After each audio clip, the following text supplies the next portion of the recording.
I remember that morning like it was tattooed into my mind. The kind of morning that splits your life into a before and an after. I woke up late, sunlight spilling across the sheets, the faint smell of coffee drifting from the kitchen.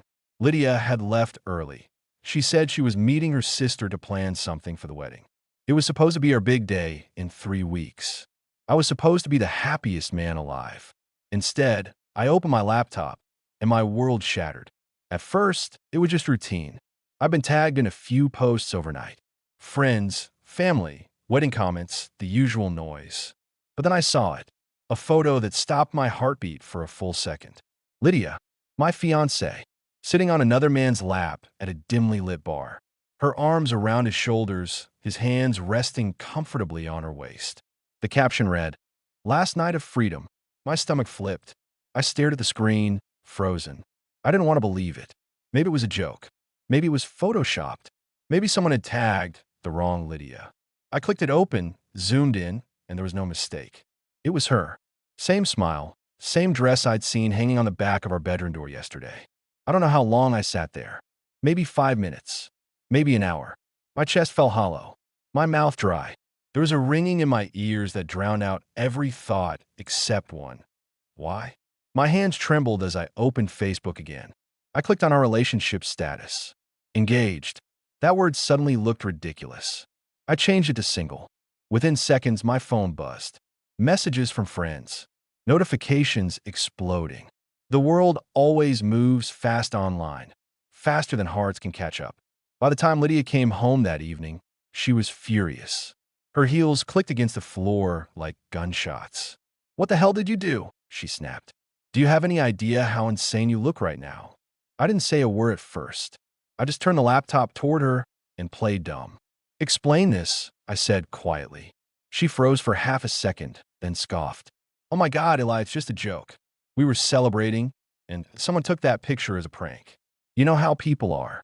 "A prank," I repeated. "You were sitting on some guy's lap at a bar, and that's a joke?" "Yes," she said firmly, crossing her arms. "It doesn't mean anything." I looked at her, the woman I'd been planning to marry, and realized something inside me was breaking apart. Before either of us could say more, her phone rang. She glanced down, saw the name, and frowned. "It's my dad," she muttered, stepping away to answer. I could hear every word. "Dad, it's fine. He's overreacting," she said. Then, after a pause, "No, don't call him Dad." But a moment later, my phone rang. "Eli," Richard's deep voice said, "What's going on?" "Lydia just called me in tears. She says you humiliated her online." I took a slow breath. "Sir, with all due respect, you should see the picture." There was a pause on the other end. Then a sigh. "I'm coming over." 15 minutes later, Richard Hartwell walked through my door, tall, intimidating, wearing the kind of disappointment only fathers of perfect daughters could master. Lydia followed behind, arms crossed, lips trembling. "All right," he said. "Someone tell me what's going on." I turned the screen toward him. He looked at it, then at Lydia.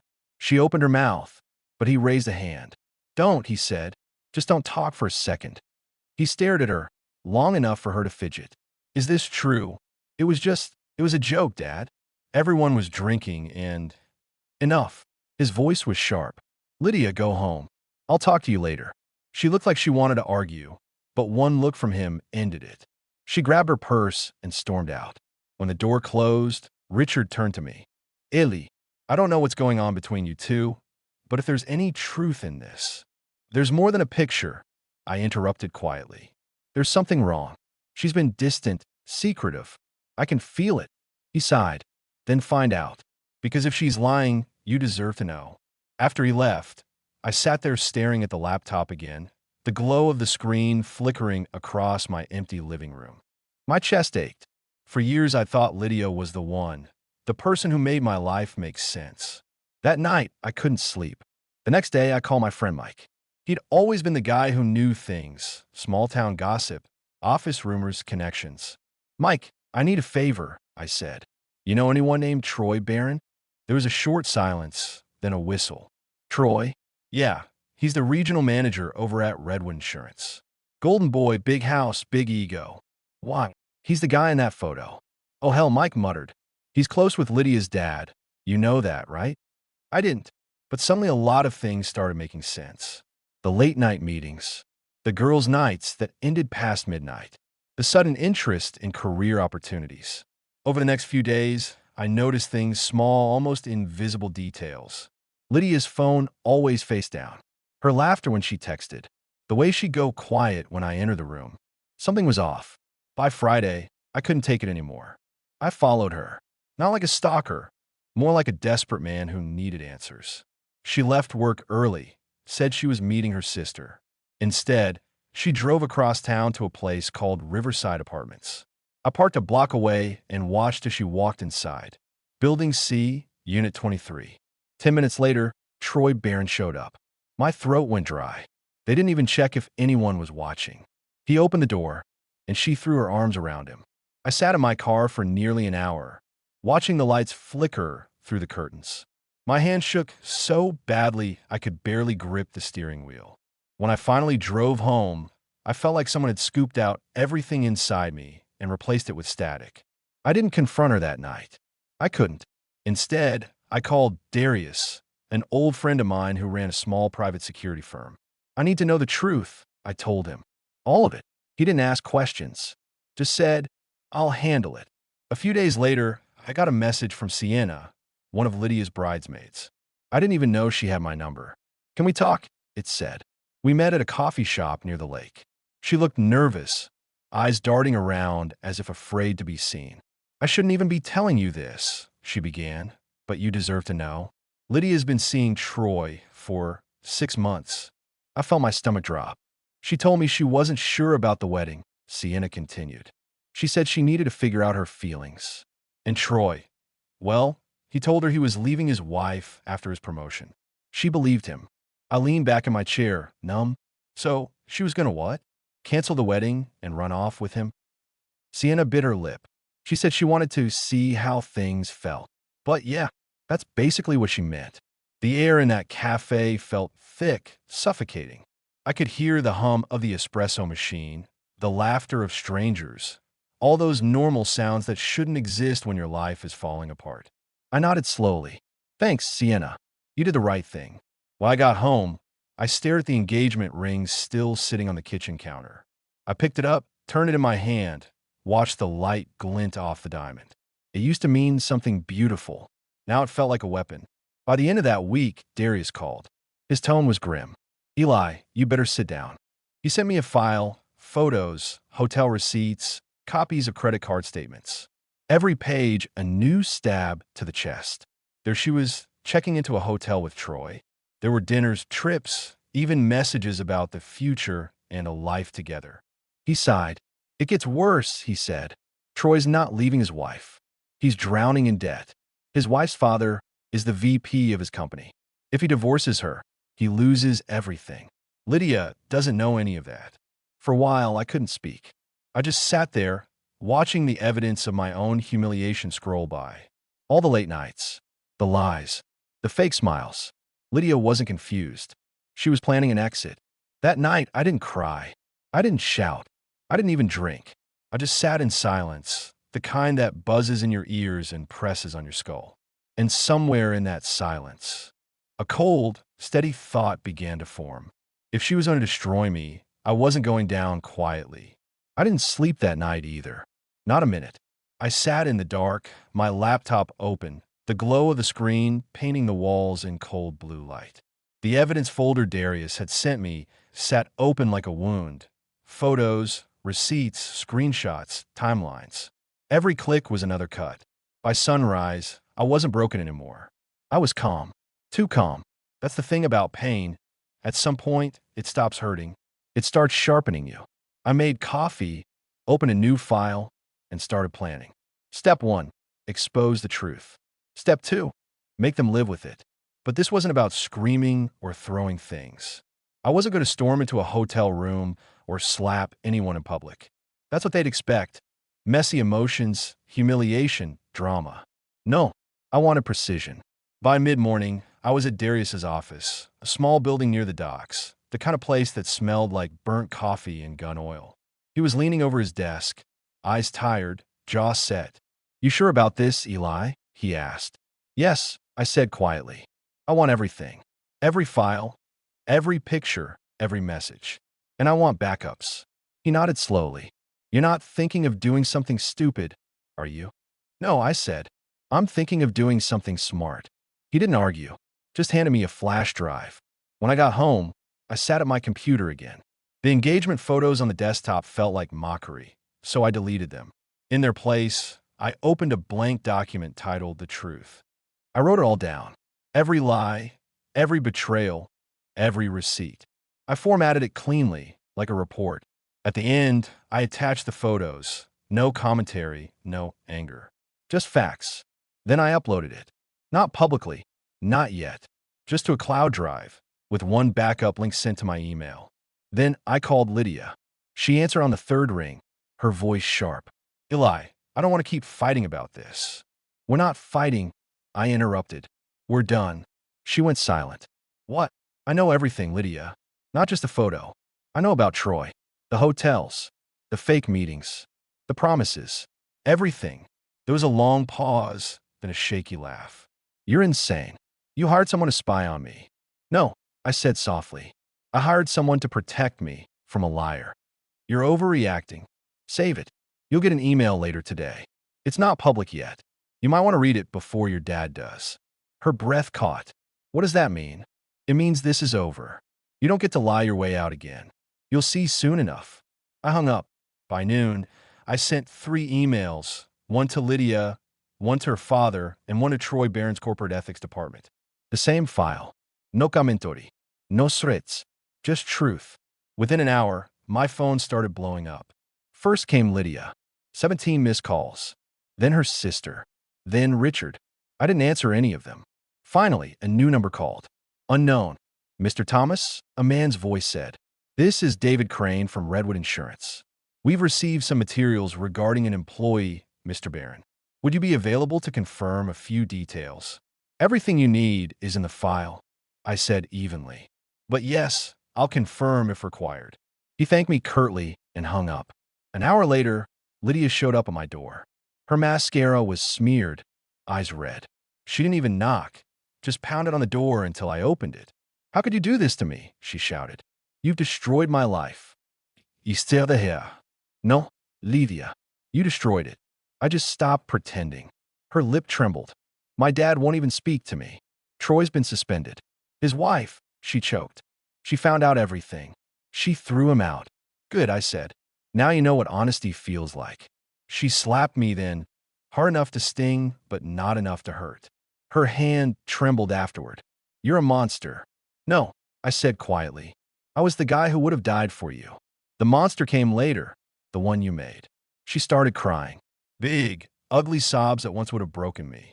But now they barely touched me. I watched her cry, feeling nothing but a hollow satisfaction. Not joy, not cruelty, just balance. After she left, I sat down again. My hand shook a little. Adrenaline, maybe. Relief. But it wasn't over. By evening, news spread through our town like wildfire. Lydia's father had stepped down from a company board temporarily to handle personal matters. Troy's wife filed for divorce. Lydia's social media disappeared. For the first time in months, I felt clean. Empty, but clean. That night, I went to Mike's bar. He raised an eyebrow when he saw me. So, did you do it? I nodded. He poured a whiskey. Good for you, man. Sometimes fire is the only way to get rid of rot. I smiled faintly. It doesn't feel good. It's not supposed to, he said. It just stops the bleeding. We drank in silence for a while. The next morning, I got another call, this time from Richard Hartwell. His tone was quiet, stripped of pride. Eli, I read the file. I had no idea. I'm sorry. I didn't say anything. He sighed. She's staying with her mother.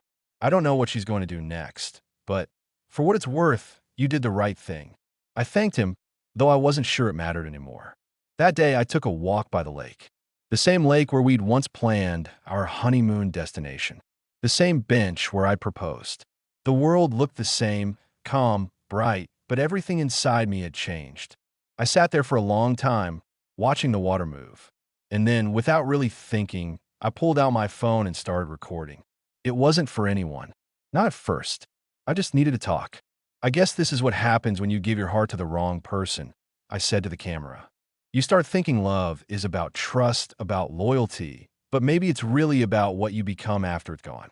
I looked away, squinting against the sun. I'm not proud of what I did, but I'm not ashamed either. I didn't lie. I didn't cheat. I just stopped letting her story be the only one. When I got home, I uploaded that video to a private folder. Then I slept, really slept, for the first time in months. The next morning, it had 12,000 views.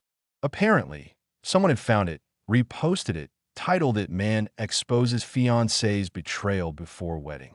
The comments were brutal. Half supported me. Half called me cruel, vindictive. Lydia's name wasn't mentioned, but people found her anyway. By evening, she called again. This time, her voice was smaller, broken. "Eli, please. Make it stop. I didn't post it," I said honestly. "Someone else did. But they're ruining me. You ruined yourself." She sobbed quietly. "I don't know how to live with this." I closed my eyes, then start by not lying anymore. She hung up. For a long time, I sat there, staring at the wall. Revenge never looks like you imagine it. It's not fireworks. It's not satisfaction. It's silence, the kind that echoes. But in that silence, I realized something else. I wasn't angry anymore. Just tired. Free. That night, I deleted the files, the backups, everything. The story had already escaped into the world. It didn't need me anymore. And for the first time, I didn't feel like a victim. I felt like someone who survived the storm.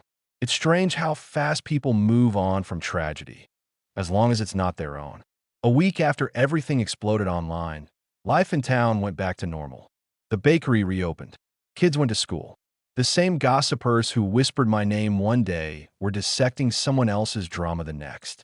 But my name still had weight. People would glance my way when I walked into the store, some nodding with sympathy, others avoiding eye contact. The whispers didn't hurt anymore. They just buzzed like flies. I had work again.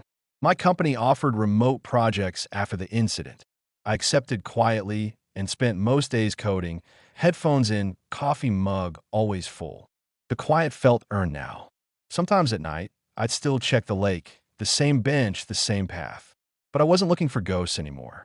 Then, one Thursday evening, my phone buzzed with a message from an unknown number. "Can we talk? Please. Just one last time." I stared at the text for a while. I knew who it was. Against my better judgment, I typed back. "Tomorrow, noon, by the lake." She was already there when I arrived. Lydia, sitting on the bench, her hair tied back.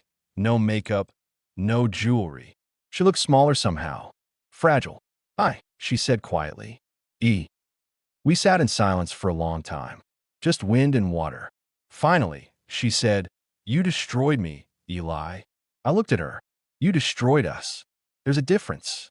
Tears shimmered in her eyes. "I didn't mean to. I got scared. You were steady, calm, predictable. I wanted excitement, attention, and you found it," I said. She nodded miserably. "I thought Troy loved me. He said he'd leave his wife. He said we'd start over. And then when everything came out, he just vanished. Blocked me. Changed numbers. Like I never existed." I took a deep breath. "That's what liars do, Lydia. They vanish when the lights come on." She looked at me, her lip trembling. "Do you hate me?" I thought about it. Really thought. "I did," I said finally. "But not anymore. Hate keeps you tethered to what broke you. I'm done with that." She nodded, biting her lip. "You know, my dad said you did the right thing. He was angry at first, but he said you saved me from myself." I smiled faintly. "Maybe I did, but that wasn't my goal." She gave a sad laugh. "Then what was?" "Closure." She swallowed hard. "Did you ever love me?" That one hurt. I did, with everything I had. But love doesn't survive dishonesty. It just bleeds out quietly. She wiped her eyes, staring at the lake. "I wish I could undo it." "Me too," I said softly. "But maybe it had to happen this way. Maybe we were never meant to last. Maybe we were just lessons for each other." She turned to me. "What lesson did I teach you?" I smiled sadly. "That trusting someone blindly is not love. It's surrender." She nodded slowly. "And what did I learn?" That some bridges don't burn. They collapse because one person stopped holding them up. We sat in silence again. The wind picked up, scattering leaves across the path. She stood up finally. "Udo, Ili." Goodbye, Lydia. She walked away without looking back. I didn't stop her. That night, I couldn't sleep. Not from sadness, from clarity. It felt like something heavy had finally lifted. I wasn't angry or broken or vengeful. I was free. A few days later, Mike called. You coming to the fall festival this weekend? I hesitated. The same festival where everyone would be, my old friends, her family, maybe even her. Yeah, I said finally. I think it's time. The festival looked the same as every year.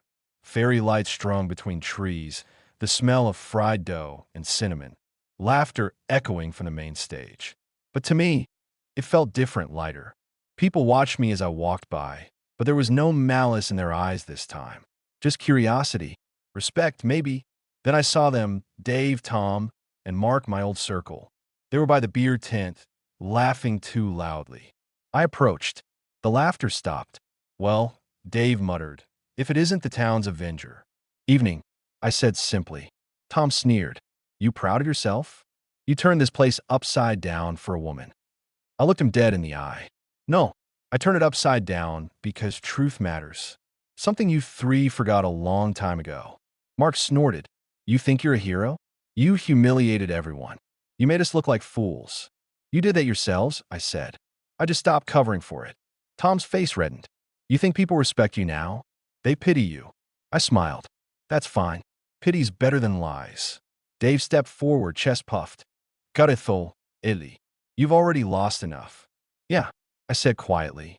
But at least what's left is real. There was a pause.